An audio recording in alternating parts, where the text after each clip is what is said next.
We've got people on Zoom right now. Sure, sure. Tell me when you're ready. Yeah. Avida, the commission will continue and extend its executive session until 6 p.m. to consider the site or the acquisition of real estate by lease or purchase and discuss potential litigation with legal counsel representing the agency. We will be back at 6 p.m. for our regularly scheduled meeting.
5:58 p.m. We are joined today by Commissioner Harding on video Zoom, and this meeting has been called to order. Sarah, Commissioner Montano, will you lead us in the Pledge of Allegiance?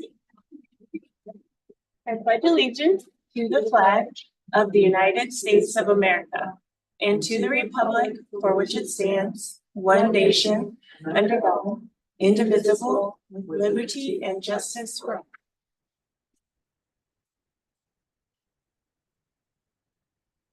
all.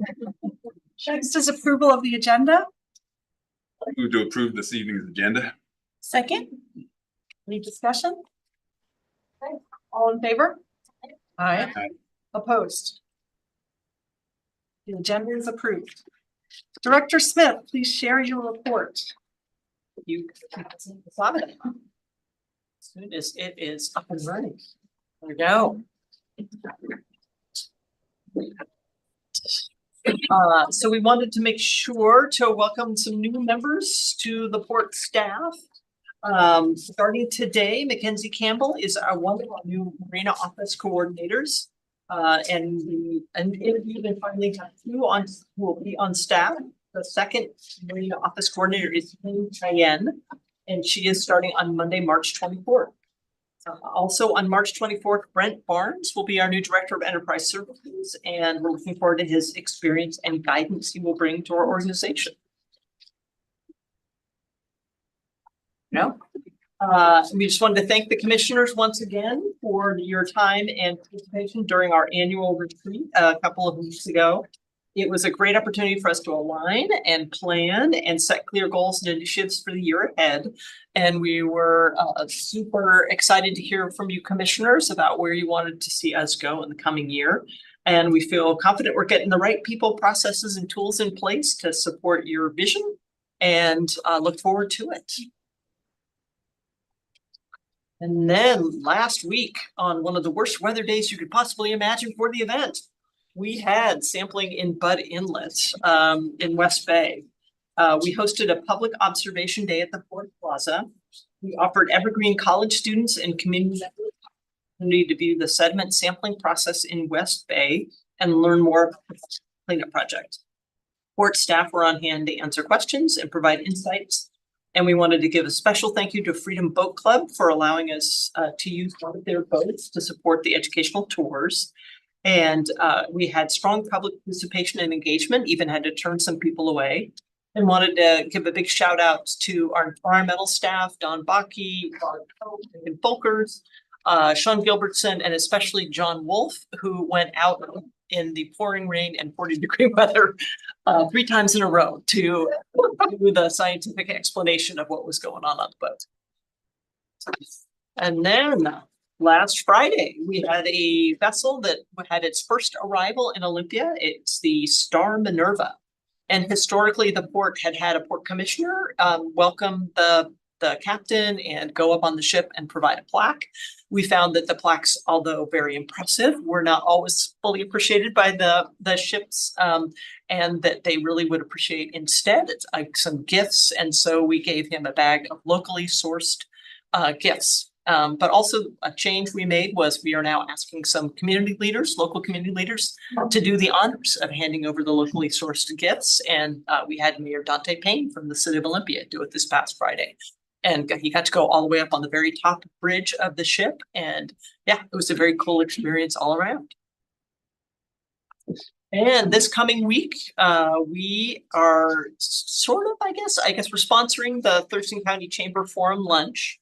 And we are going to have an opportunity for Commissioner Vestavin and I to speak a little bit about the port, but also we've invited Travis Hale, thank you, from Panattoni to come and talk about national, regional, and local trends in development, I guess industrial and commercial development. And he is principal in their Seattle office, and he has his fingers on the pulse of all of those issues. So he's just going to provide some insights on what is coming in that world. And as always, we value people's input and here are various opportunities for folks to comment, to talk directly to the commissioners or talk directly to staff. That's it. Thank you. Thank you. With that, we'll move to public comment. A reminder that that's an opportunity for public input on the evening's agenda items, in addition to an opportunity for public comment on any other business. Individual public comments are limited to 3 minutes per person, and then we have lovely music that plays. Guidelines are in our resolution, but basically, please direct your comments to the commission as a whole. Do not single out port staff or members of the public. And we will all endeavor to be courteous in language and demeanor, confining our remarks to those facts that are germane and relevant to the question or issue under discussion. I'll start public comment by calling up people who are in the room, and that would start with Charlotte Persons.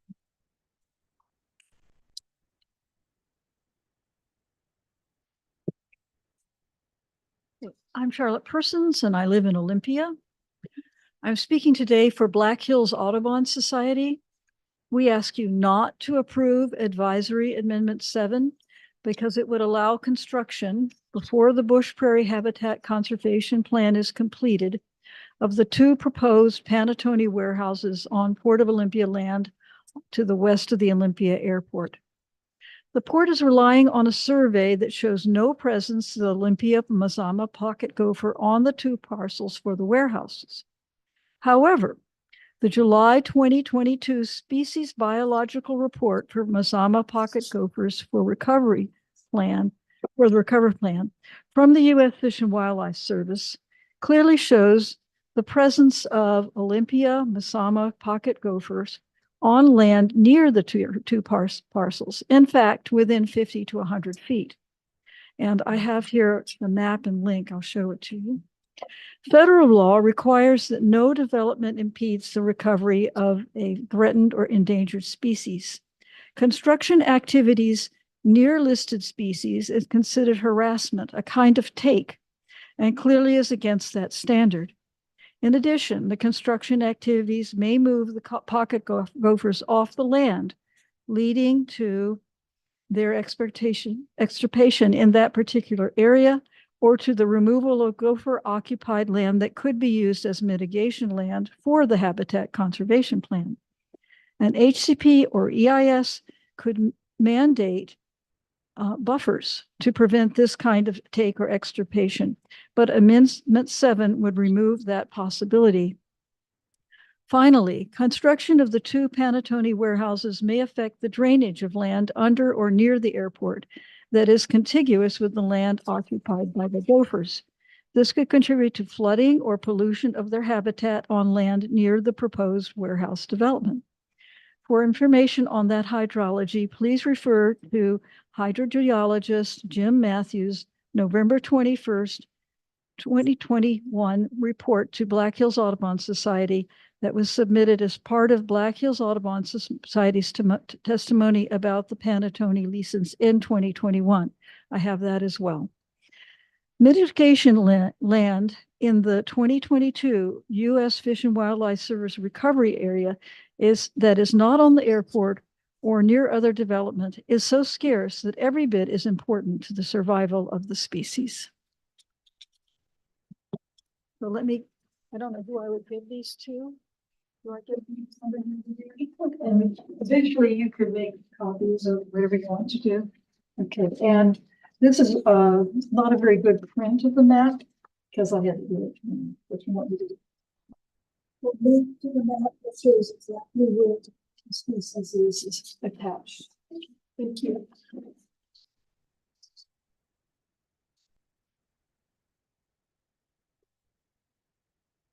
Thank you, Ms. Parsons. Next, I'll call up Sue Danver.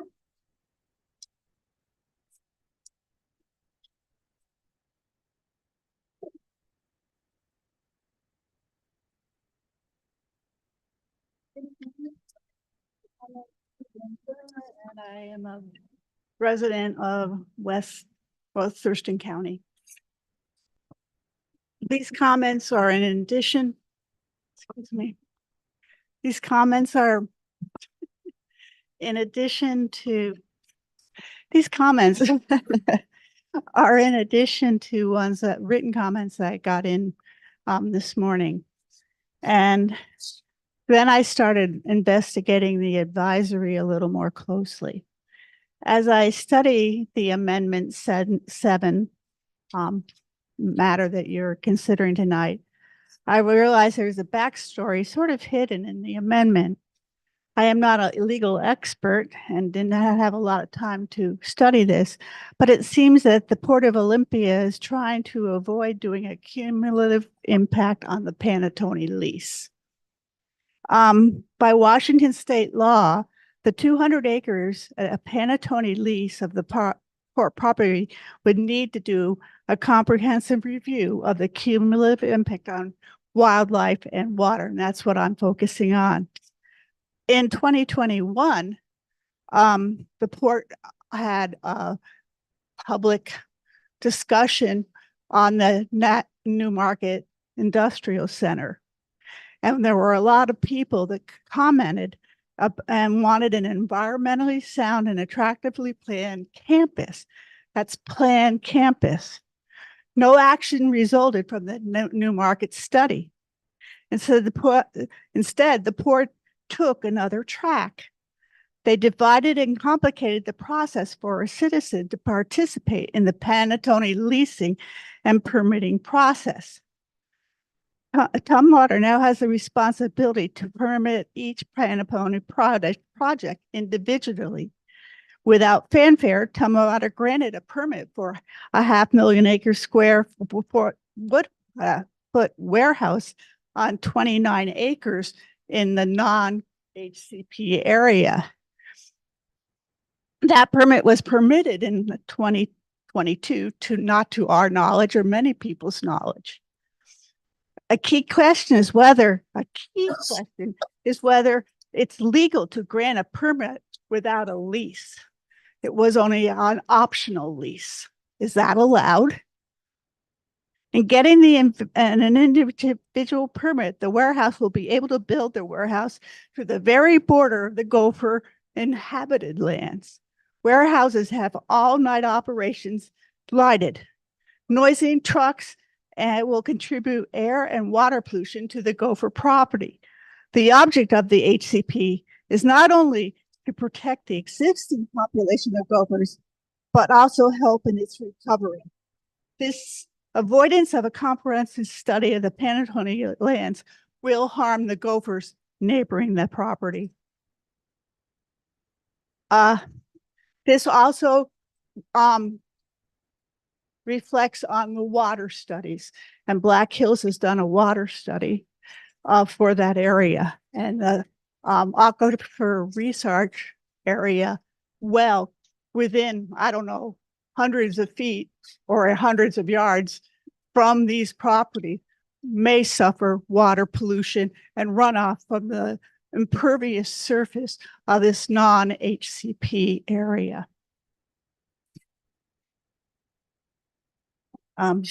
So thank you very much.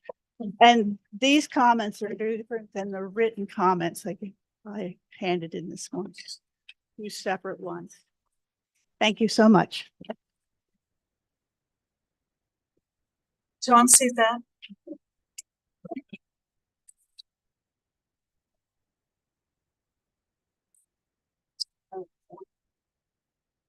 So please reject the amendment 7.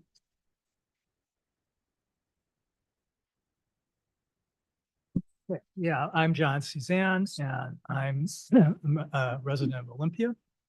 And I'm here also tonight to ask you to delay the vote for approval of the amendments to the Panattoni lease option agreement.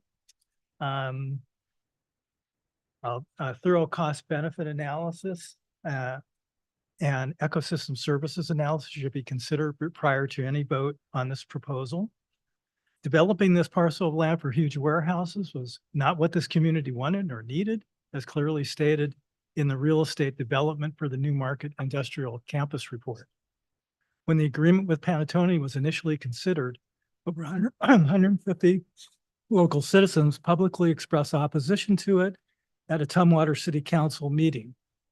Their concerns included a variety of negative impacts, ranging from noise and carbon pollution, water and flood control issues, loss of tree canopy, and for the safety and health of the Salmon Creek neighborhood to the south and the children and staff at Bush Middle School to the west.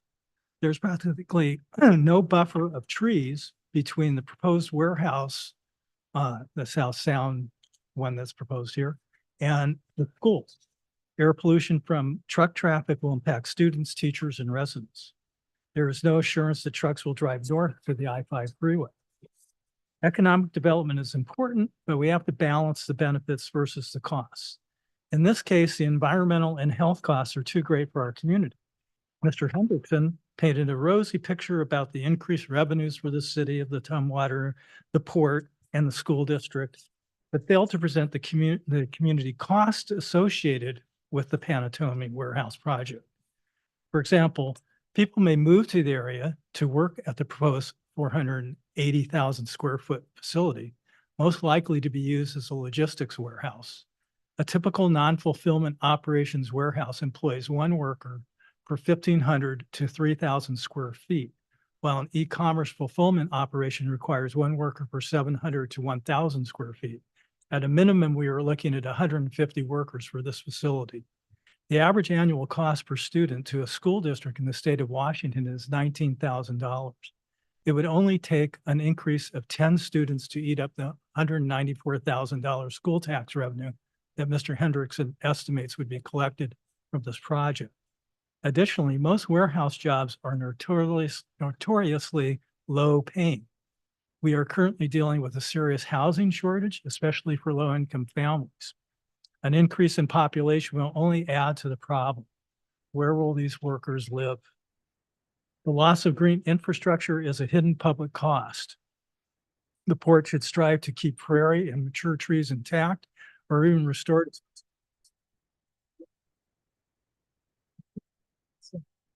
I'll have to end it there, but I just would like to say that I would, please delay approval. Let's do some more study on this before we go forward. Thanks. Thank you, Mr. Suzanne. Online, we have two hands up. One is Mr. John Newman.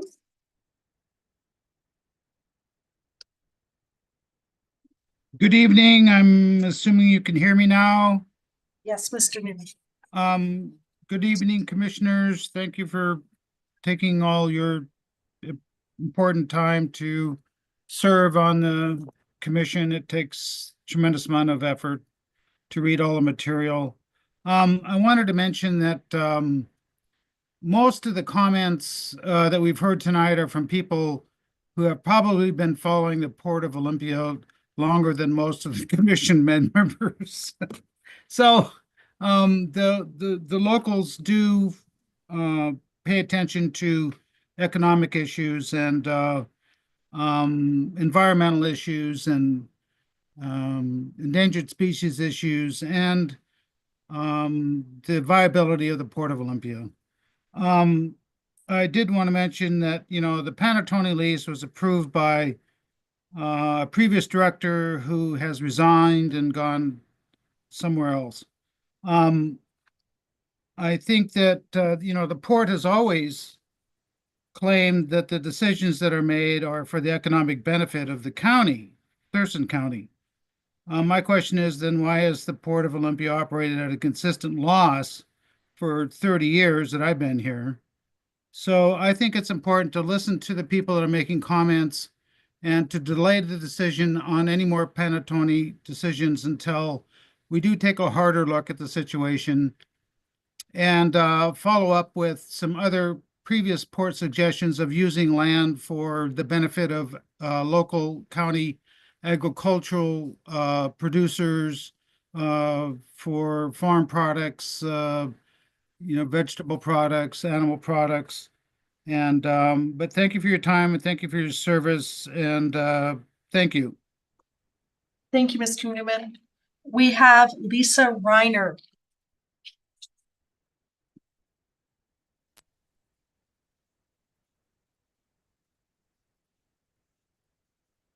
You're unmuted.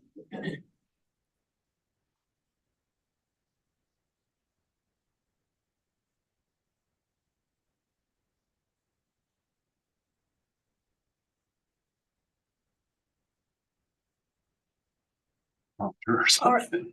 Ms. Reiner, would you like to speak or take your hand down?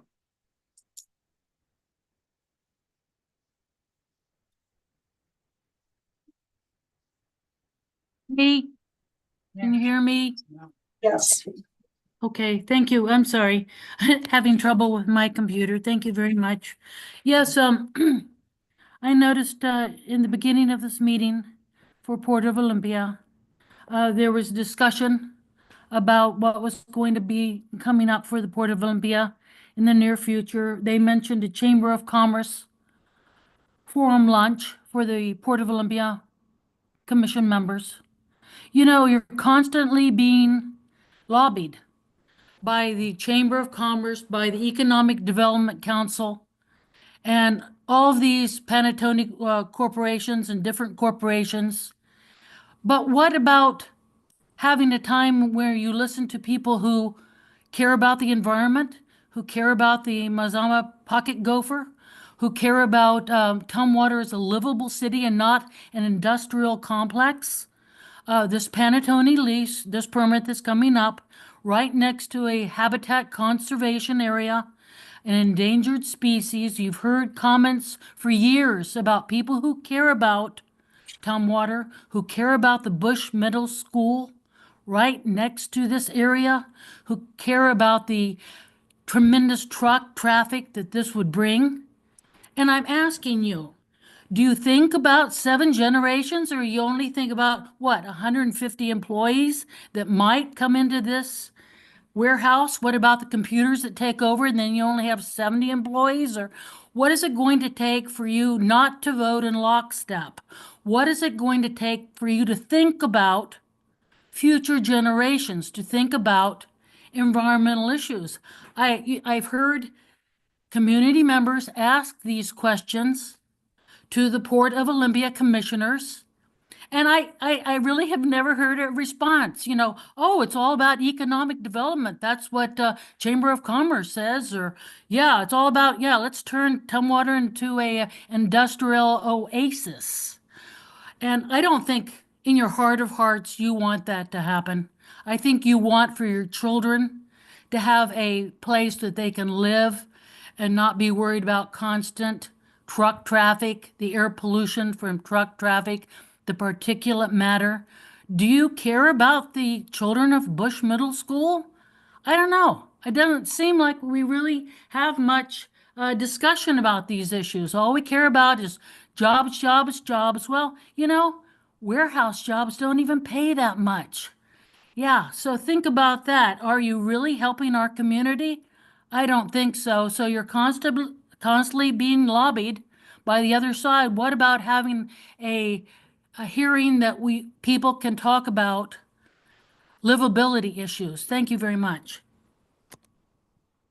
Thank you, Ms. Reiner. That completes our public testimony. So we will turn to, okay.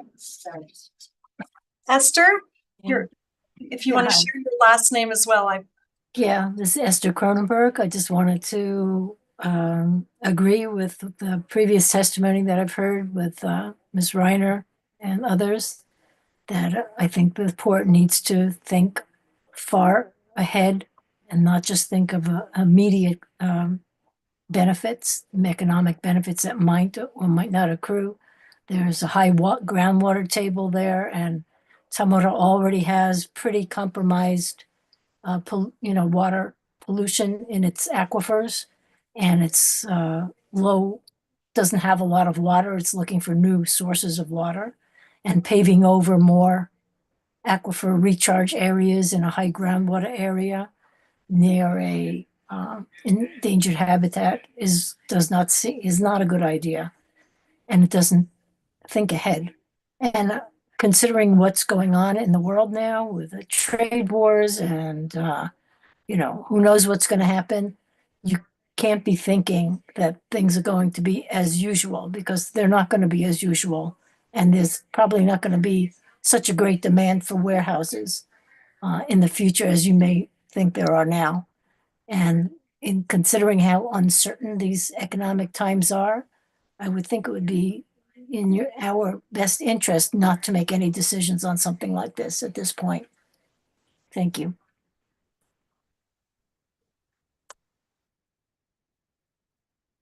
Okay, thank you. That concludes our public testimony, and we're going to move on to item G, the consent calendar. Do I have a motion? more hand raised. Commissioner, sorry, we have one more hand raised, apparently. They just don't have a name next to them. They don't have a name next to them. And there's another person too. Apparently there's two people. There's two. Can't see 'em. I can't see them, and also I would like this to be done differently in the future. Okay. Definitely heard that, Commissioner. Do we have a name for either? This is Sharon Kuntz, if you can hear me. Yes, Ms. Kuntz, please proceed. Oh, thank you. Just real quickly, I wanted to support the remarks from Black Hills Audubon regarding the Panattoni Amendment. Ms. Person's whole presentation I thought was excellent and really important, and I hope that you'll look at it and study it carefully and at least put off until you have studied it, at least put off the vote, because I think you'll see the wisdom in Black Hills Audubon's position. Thank you. Thank you, Ms. Kuntz. Now we have Jan Witt and Janet Jordan. Jan Witt. Yes, my name is Jan Witt, and I would just like to say that I agree with all of the people who've spoken today. Charlotte Person, Sue Danver, John, everyone who's spoken today, I agree with them, and I hope that you will listen to what they've said. Thank you. Thank you, Ms. Witt. Janet Jordan, have you put your hand down?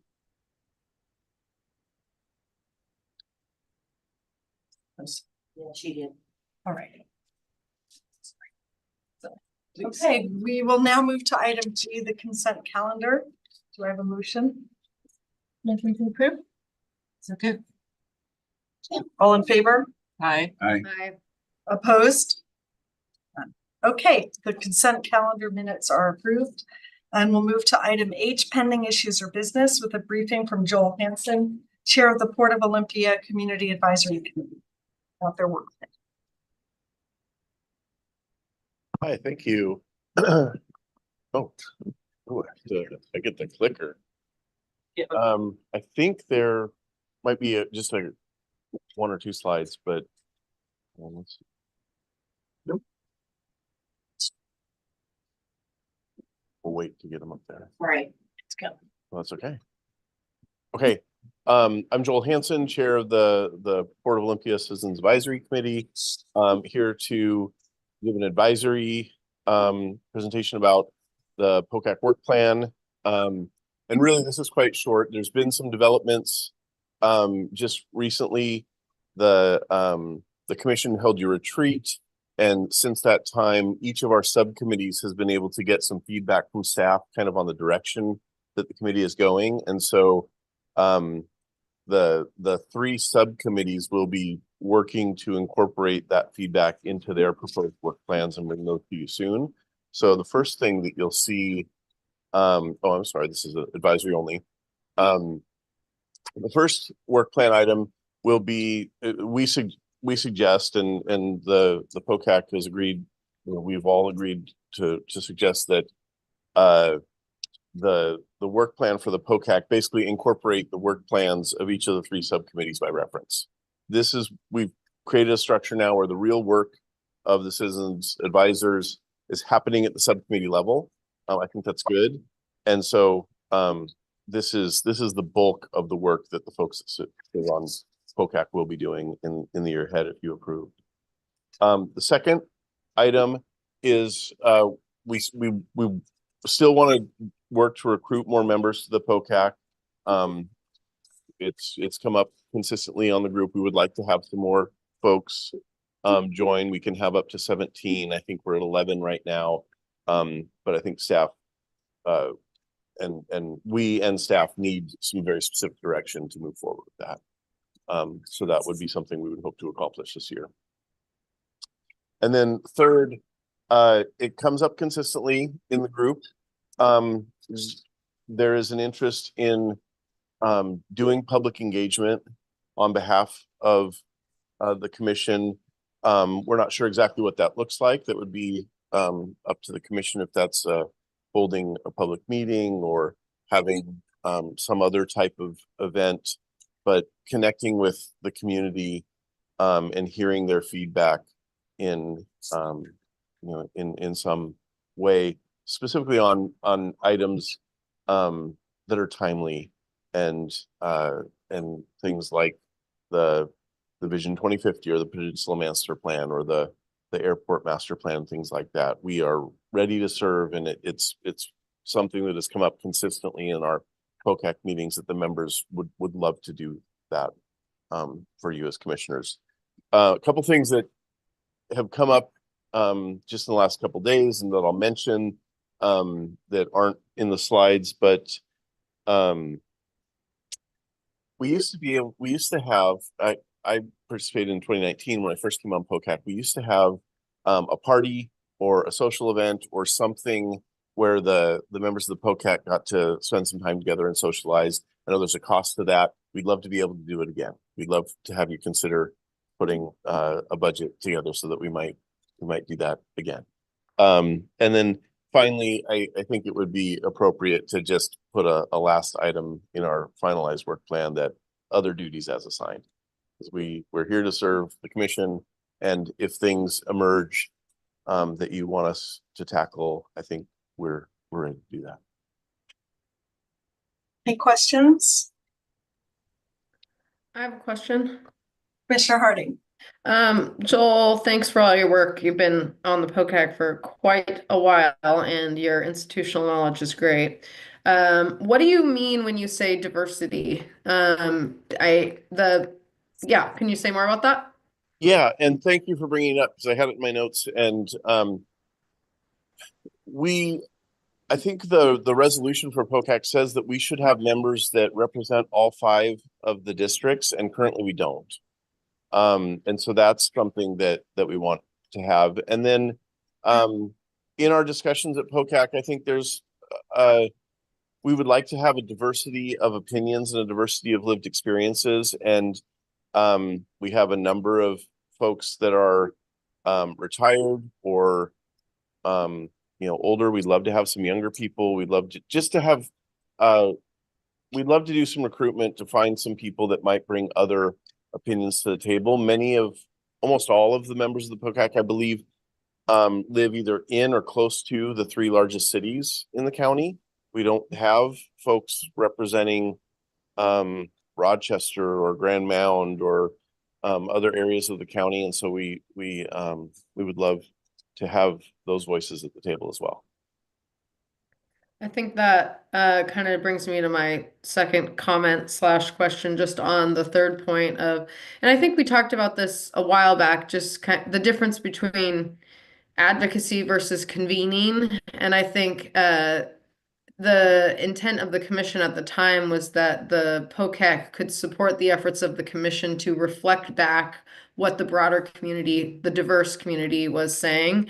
And so having a diversity of people on the POCAC is critical to ensure that that's it's a diverse spectrum of folks, and then also a commitment from the POCAC that the intent is really to be a convener, not an advocacy group. Are you feeling like that is the intent, or is it more, because obviously everyone has opinions, is it more of a advocacy or more of convening? How do you see that working? I think convening. I think that we, as I am hearing from the members of the POCAC, we want to be able to have opportunities for the public to provide feedback and ideas and things to us, and then we can then share those with the commission to extend the reach of the commission further into the community. I think from one commissioner's perspective, I think that's great, as long as we are being mindful that we want to make sure we're asking the right questions of the community. We do have staff and consultants, and I think we also have discussed this before, that we're not interested in rehashing the advice of our professional team. We're interested in feedback from the community on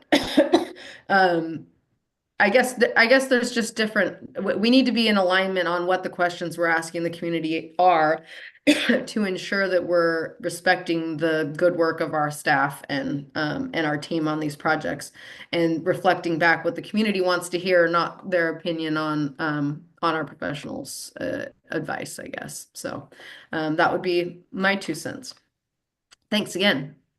Well, from my personal perspective, I totally agree. And that's why we serve at the pleasure of the commission, and we would encourage specific instructions for the work that we do. And I want to acknowledge you guys have been hanging in there with a little bit of, whiplash, as far as we've had the staff turnover. And I think you guys have been very gracious with accommodating us, but making sure that we give you more clear direction so that we're all on the same page, I think will be important. Any other questions or comments? I'll just say thanks for explaining that diversity. I think, I think it is important to have representatives from all districts. I know I'm pretty sure my district 2 is not unrepresented in the POCAC. I think we had a candidate who just missed the last recruitment thing. So when that comes up around again, I'd like to help participate and hopefully find somebody to fill that role. And I'll just say, you guys should have a party. Who doesn't love a party? Hey, I like it. That's one vote. And then I would just say only Director Smith directs staff time. None of us as individual commissioners do that. But I would note that now that we have a Director of Community and Economic Development, perhaps it would be a good idea to have a consultation about ways that we can leverage your invitation to engage more constructively with the community using the POCAC and all of our partners there. Sure. So thank you for bringing that to us. Thank you. Okay. Have a great meeting. All right, thank you. It then moves us to the action calendar, and we have Warren Hendrickson, Director of Operations, briefing us on the option to lease agreement 7th Amendment, Panattoni New Market Industrial Campus. Good evening, Commissioners. Warren Hendrickson, Director of Operations. My presentation topic tonight is, as Commissioner Fasal just mentioned, the option to ground lease 7th Amendment involves Panattoni Development Corp. And the New Market Industrial Campus.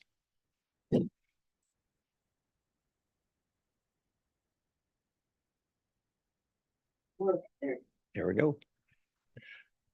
This is an action item. Approval is requested. It is an amendment to the option to ground lease agreement in New Market Industrial Campus.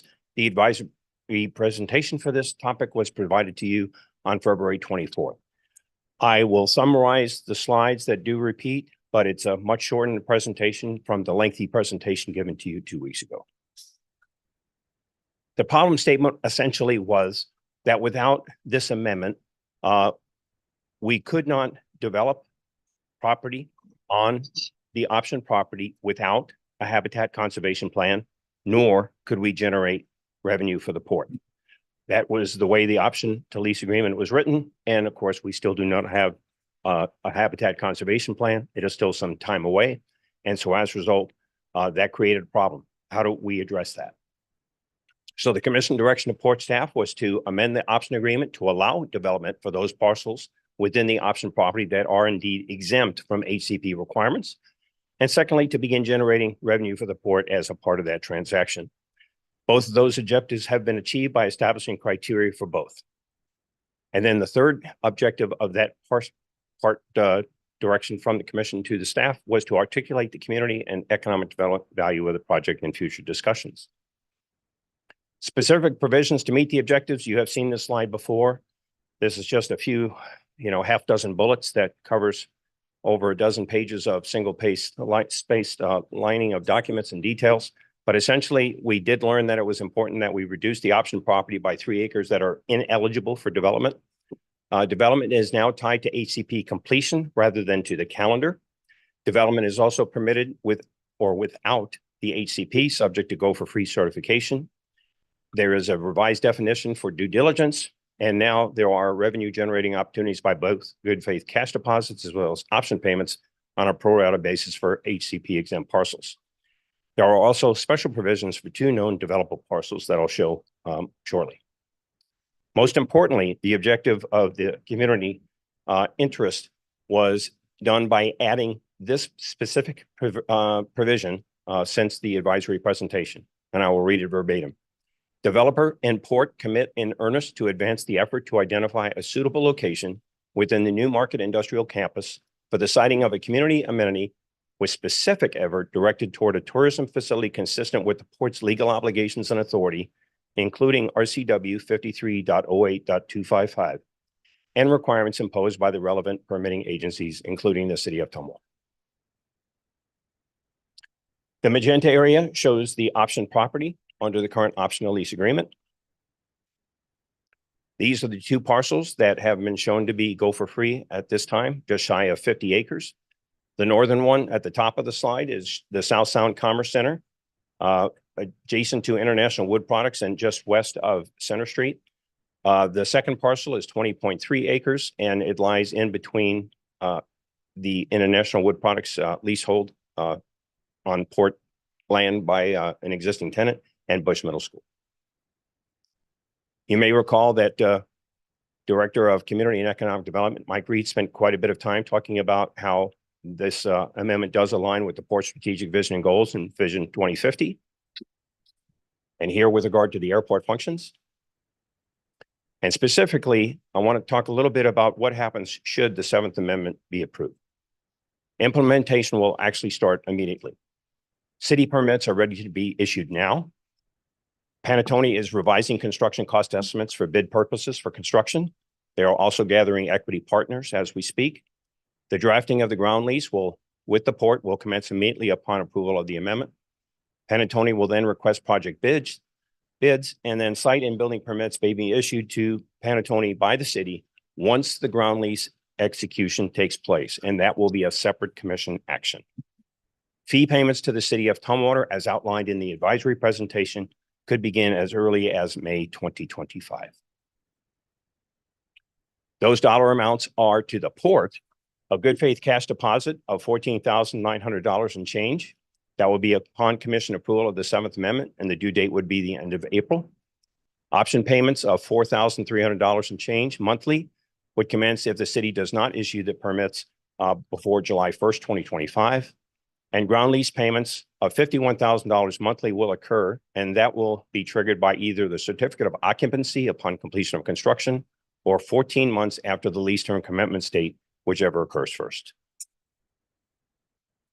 What the 7th Amendment is not, it is not approval of a ground lease. It is not an execution of a ground lease. It is simply an amendment to the option to ground lease agreement. And all future amendments and ground leases under this option agreement will be subject to separate commission actions at the appropriate time. And with that, there is a suggested motion that I offer to you, and happy to take any questions or comments that you might have. I move to authorize the executive director to execute the option to ground lease 7th Amendment as presented. Okay, is it possible for us to go back to questions before we do that, or? Well, generally, if you have generally what triggers discussion is a Okay, motion and a second. okay. Do we have a second? Second. All those, is there discussion? Well, I think wasn't prepared for discussion.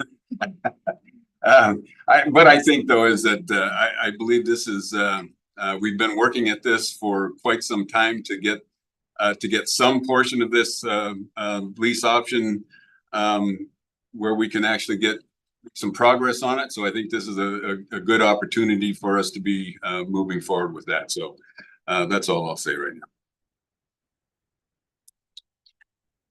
Any other discussion? I will just say that I hear the public comment. I'm very understanding and receptive of everything I've heard, especially back to the beginning of the public comment on this Panattoni issue, which I did review. This was a decision that was made by a prior commission, and you know, that's a really tough rock and a hard place for some of us that weren't here when this was originally made. Going forward for the port, with our economic values in mind, this does seem like a decision that needs to be made. Checking in online, Commissioner Harding, is there discussion? I would just remind everyone that I'm abstaining to vote, not because I have a conflict of interest, but because the investigation showed I did not, but out of respect for the perception. So I am abstaining. Thank you. Commissioner Sanders?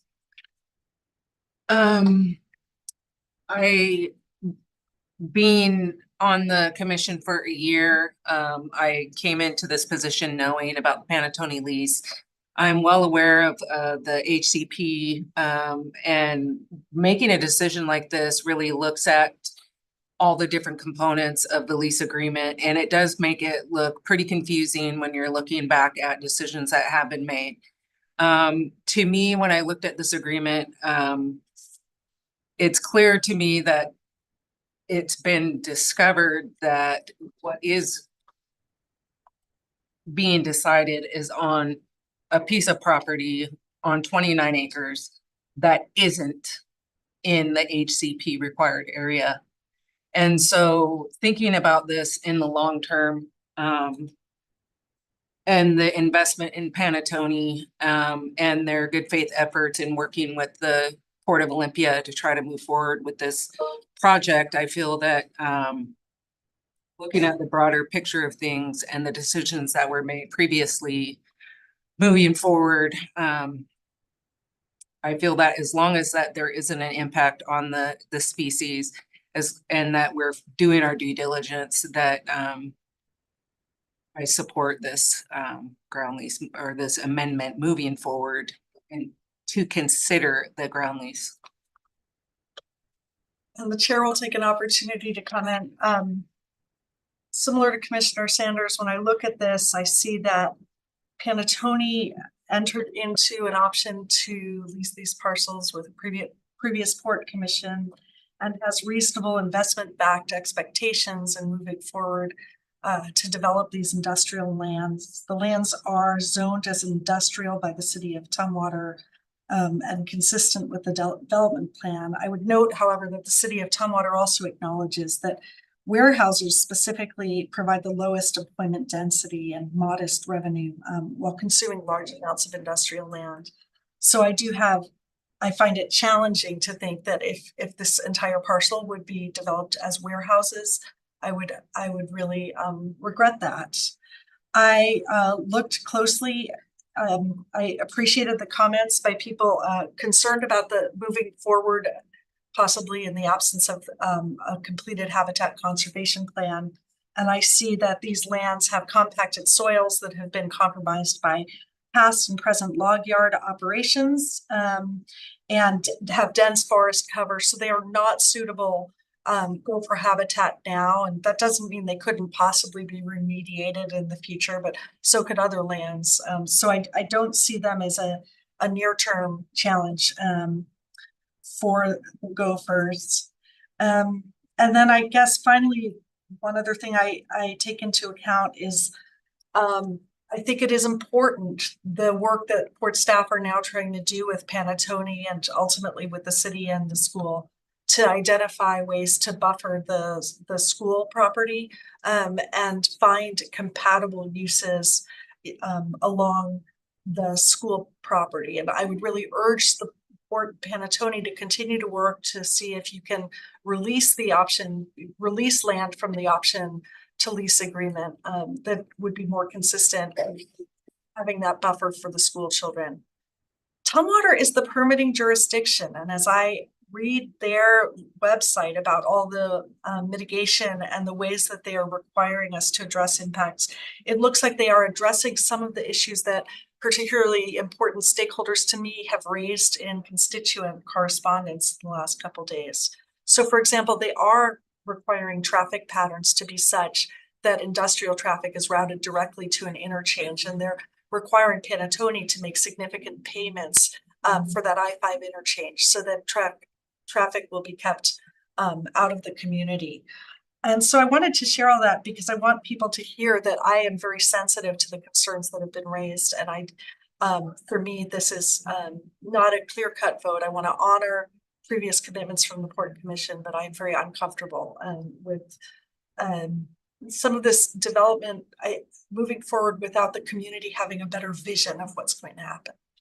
With that, I guess we moved past questions. I'm going to assume there are no questions and move directly to a vote unless anyone objects. So I'm going to move to a vote. The motion on the table is authorizing the executive director to execute the option to ground lease 7th Amendment as presented. We have a second. All in favor? Aye. Opposed? Abstentions? Amy? Abstaining. Mr. Harding, and I too will abstain because I find myself really split on the bubble of this decision and not wanting to upset timelines, but also feeling like we need better opportunity to dive into these issues together. So with that, I guess we have 3 in favor, 2 abstentions, motion carries. And we'll Mr. Harding for his briefing. Thank you, Commissioners.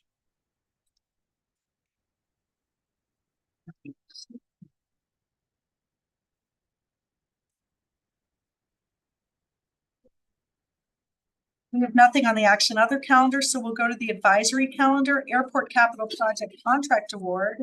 Chris Paulini, give us some advice about this award.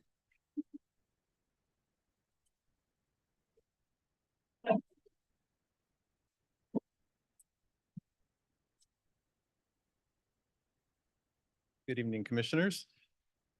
Again, my name is Chris Pelney. I'm the Airport Senior Manager, and I'll be giving you an advisory presentation this evening on the Airport Capital Project Contract Award for Runway 1735 Pavement Rehabilitation and Electrical Improvements.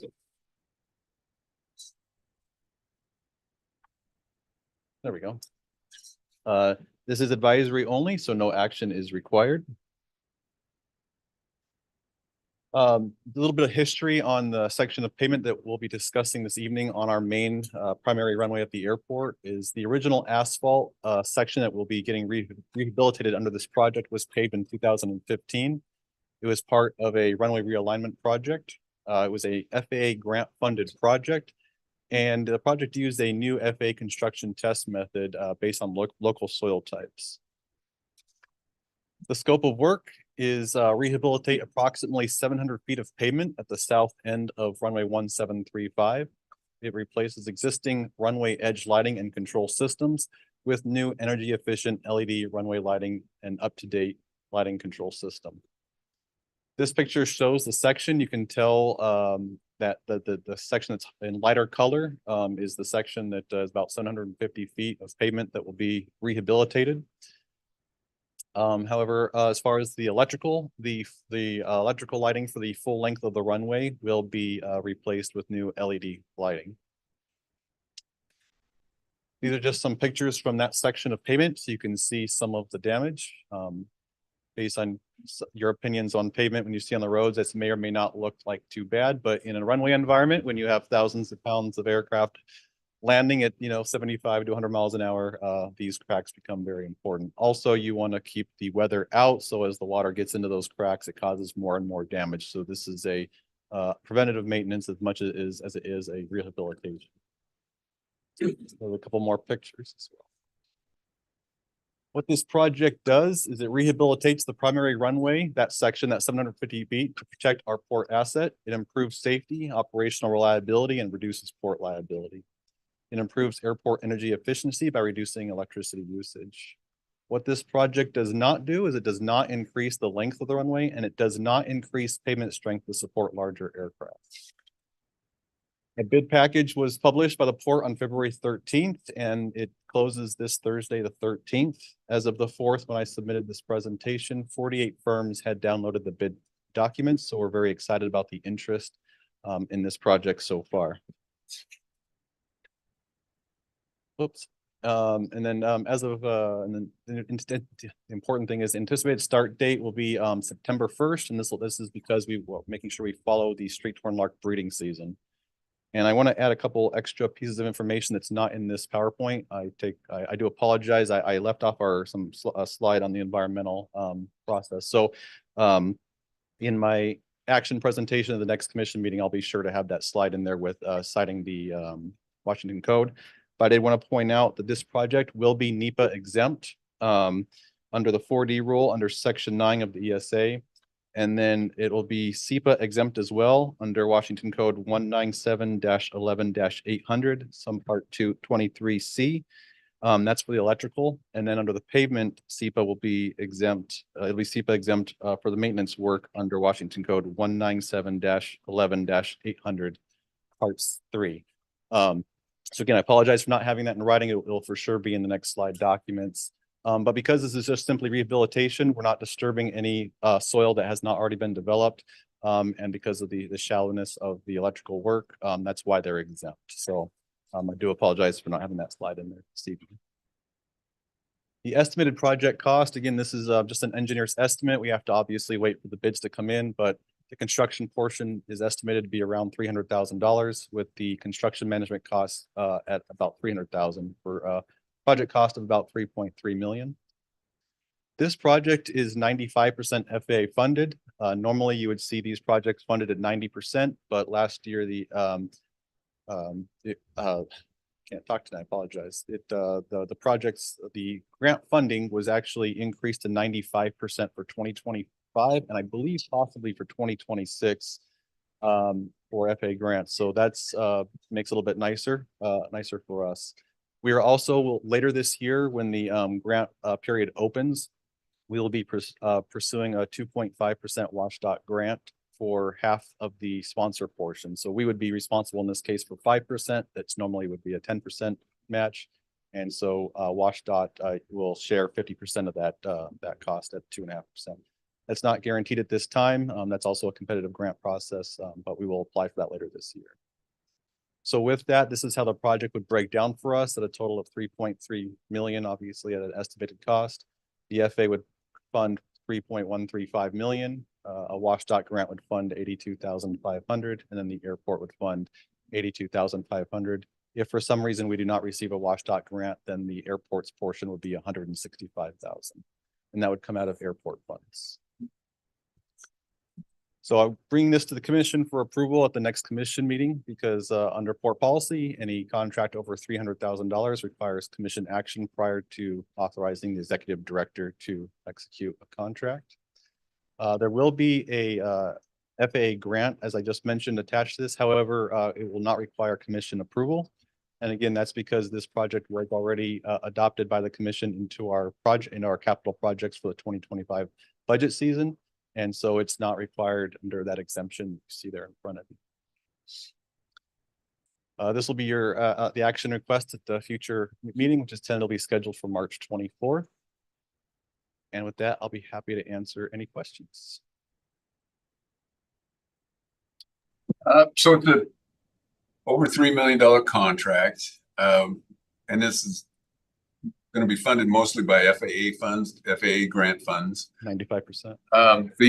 A couple of years ago, we adopted a policy that would require contracts over $1 million, the contractor to have a state certified apprenticeship program.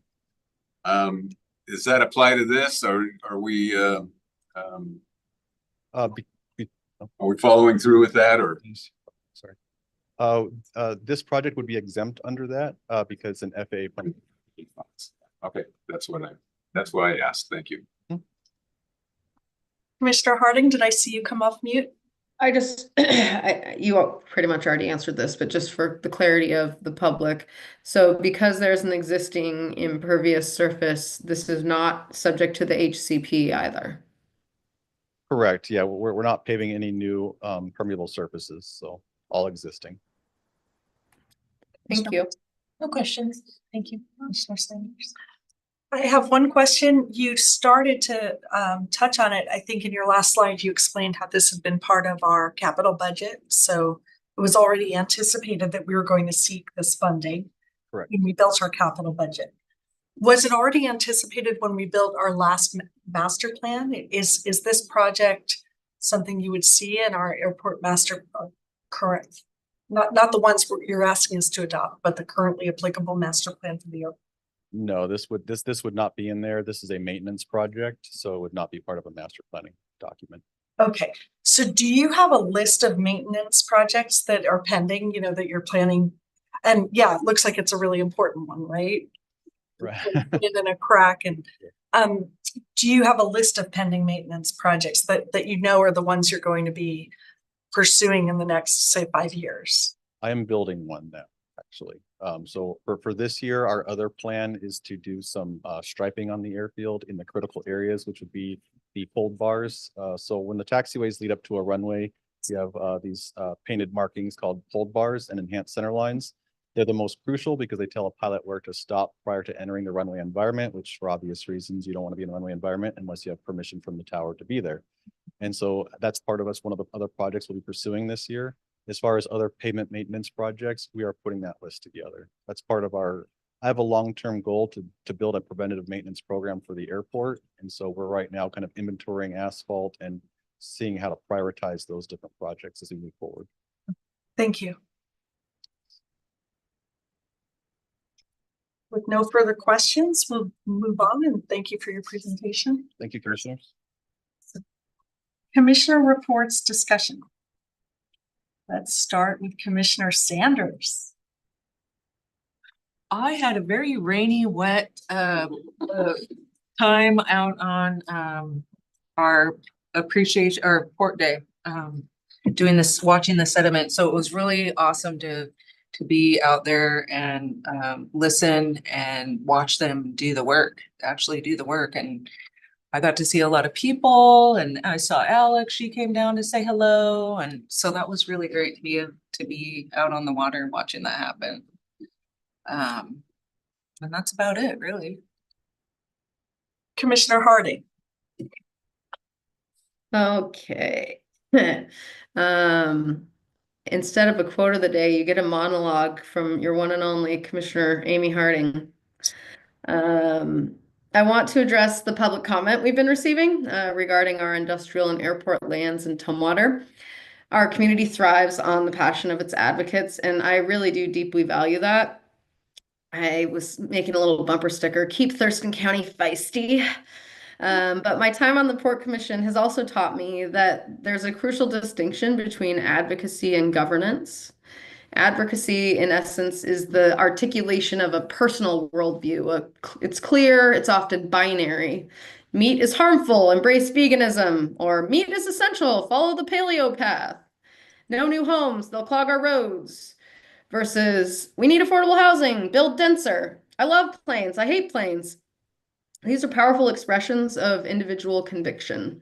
And who has the privilege of advocacy is not always representative of our whole diverse community, just those with the time and resources to show up. As we view our processes through the lens of equity, I think this point is really important to remember. Also, governance, on the other hand, it demands a broader perspective of us. It requires us to listen intently to a chorus of diverse voices, each advocating for their own vision, and then to forge policies that balance these competing interests. And we include the voices of the unheard. It's about finding common ground amidst a landscape of differing priorities. And then there are the unavoidable necessities, the projects that inspire little enthusiasm.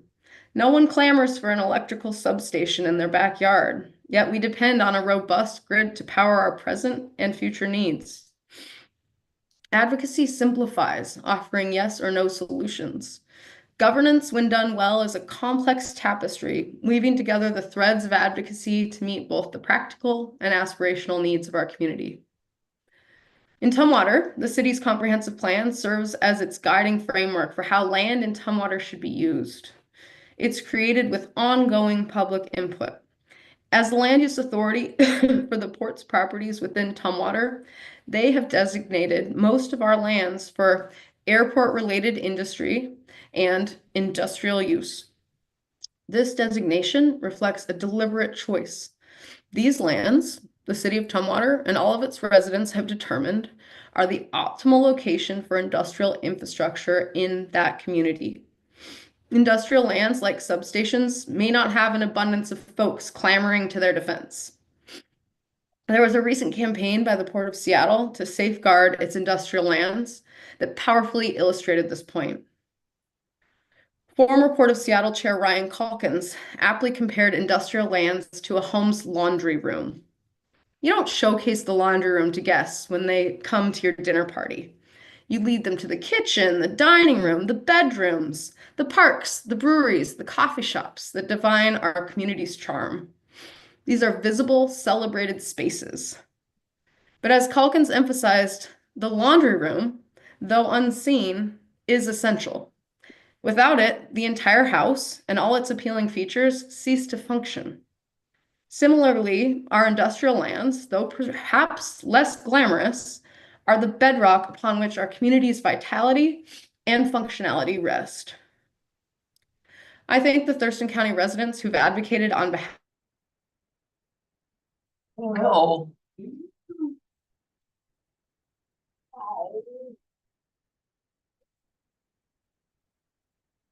Commissioner Harding, you've been frozen. You probably can't hear us.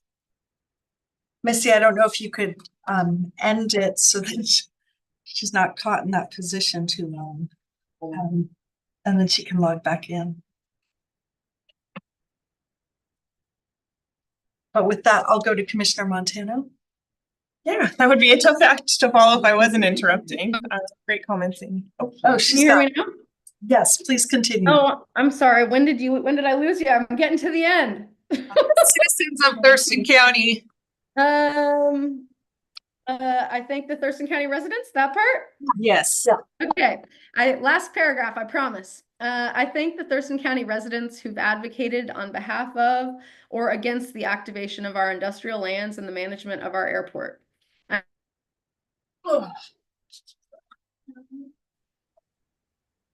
Okay, you're back. I'm good. sorry. I'm thankful for those who are working at their jobs, entry level or requiring higher levels of education, or caring for children and don't have the opportunity for advocacy. I'm also grateful for the opportunity to do the challenging work of governance alongside this commission. We represent those working in warehouses as well as those purchasing.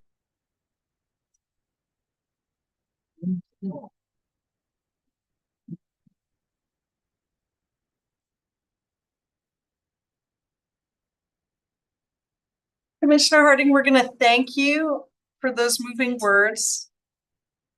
And I'd like to move on to Commissioner Montano. Yes, very moving. Thank you, Commissioner Harding. I just wanted to mention the chamber forum coming up on Wednesday. I'm pretty excited for that, to learn more, not only about, what our port is doing from Mr. Hale. I think that's going to be exciting, but it's a networking opportunity. It's not just a port lunch, for the port commissioners or for the port. This is the greater community. Any business entity that's a chamber member can attend, as well as, community members and elected officials and all kinds of various people. It's not just port focused this month or any other month. Thank you. Commissioner Isle. Yeah, I just wanted to mention the retreat. How much I enjoyed that, and felt that was a really very productive day, and thank the staff for putting that together, and I guess formalizing all the things that we discussed that day. Also, I want to thank the staff and the folks who showed up to the Bob Aiello Commissioner Town Hall out at Nisqually Middle School. It was very well attended, and I appreciate everyone there, everyone's comments, and of course staff that was there to help support that. I appreciate that very much. And finally, I would just like to wish my my beautiful partner a happy birthday. And sorry you had to spend the evening alone, but anyway, happy birthday to Rhonda. Happy birthday, Rhonda. And my commissioner report will be, I really was pleased to represent the Port of Olympia at a monthly board meeting for the Thurston County Economic Development Commission. I was elected in as a new member, and so was David Ayal from the Nisqually tribe. Or no, on behalf of the Thurston Conservation District, I suppose.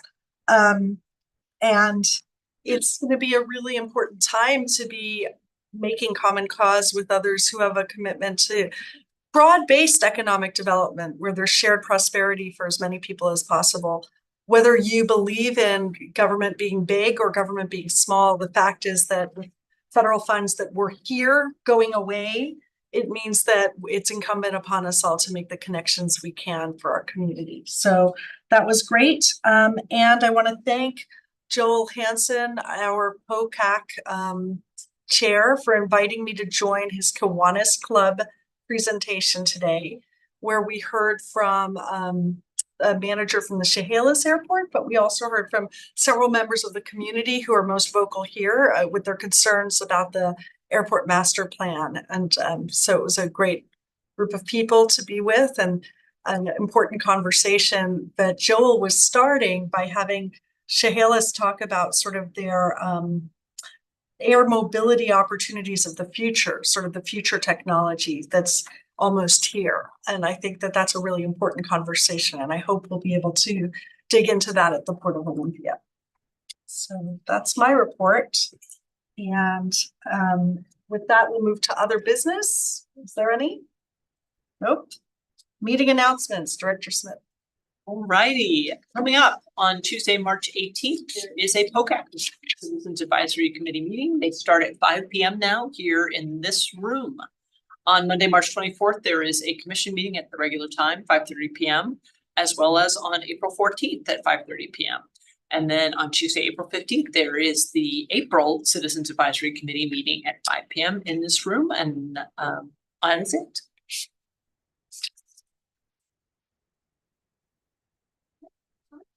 Well, with meeting announcements done, we only have one item left in our agenda, and that is to adjourn